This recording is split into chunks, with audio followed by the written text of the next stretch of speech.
आज हम पढ़ने वाले हैं कोऑर्डिनेटर्स के मोस्ट फ्रीक्वेंटली आस्क्ड क्वेश्चन के बारे में फॉर क्लास 9th और इसमें हम केवल एनसीईआरटी को ही कवर करेंगे। आइए शुरू करते हैं। कोऑर्डिनेटर में आपको सबसे पहले पता होना चाहिए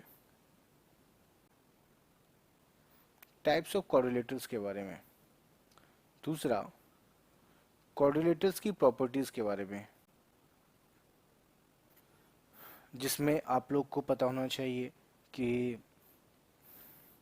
जो डिफरेंट टाइप्स के कोऑर्डिनेटर्स होते हैं उनकी प्रॉपर्टीज़ कैसी होती हैं, उनके डायगोनल्स के बारे में, उनके एंगल्स के बारे में, उनके साइड्स के बारे में आपको सब कुछ पता होना चाहिए। सारी चीज़ें इसमें कवर हो जाएंगी आपके प्रॉपर्टीज़ में। थर्ड आपका है जितने भी थ्योरम्स हैं वो सब आपको रटे होने चाहिए। And the last one, NCERT के जितने भी एग्जाम्पल हैं उन्हें आप कर लीजिएगा। कोऑर्डिनेटर में जो मोस्ट कॉमन क्वेश्चंस हैं वो ये शो दैट टाइप वाले क्वेश्चंस हैं। ये सारे इंपॉर्टेंट क्वेश्चंस हैं। उसके बाद इस तरह के क्वेश्चंस पूछे जाना बहुत नॉर्मल है। ये तीनों क्वेश्चंस काफ़ी ज़्यादा इंपॉर्टेंट हैं, इनको आप कर सकते, जिसमें से ये वाला और ये वाला बहुत ज़्यादा इंपॉर्टेंट है।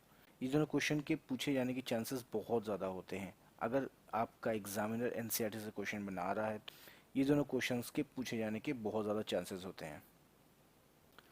बच्चों, अब हम बात करने वाले मिड पॉइंट थ्योरम के बारे में। ये मोस्ट इम्पॉर्टेंट टॉपिक है।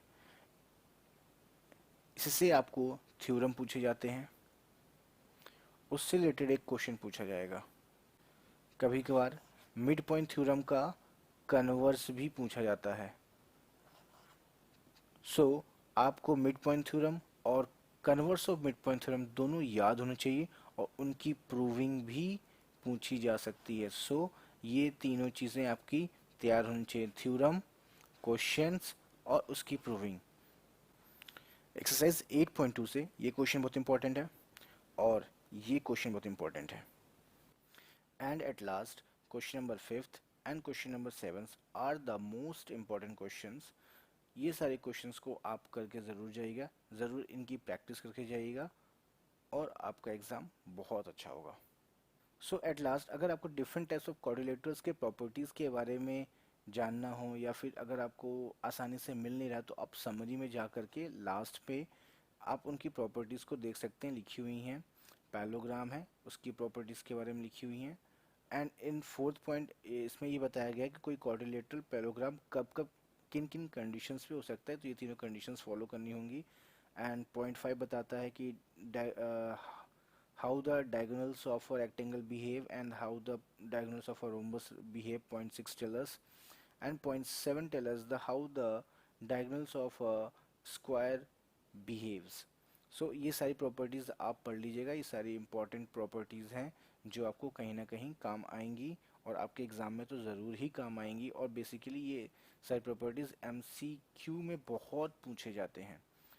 इनको आप प्रिपेयर करके ज़रूर जाइएगा। Thank you for joining me today in our learning journey. Remember, education is the key to unlocking your full potential. Keep exploring, keep questioning, and never stop learning.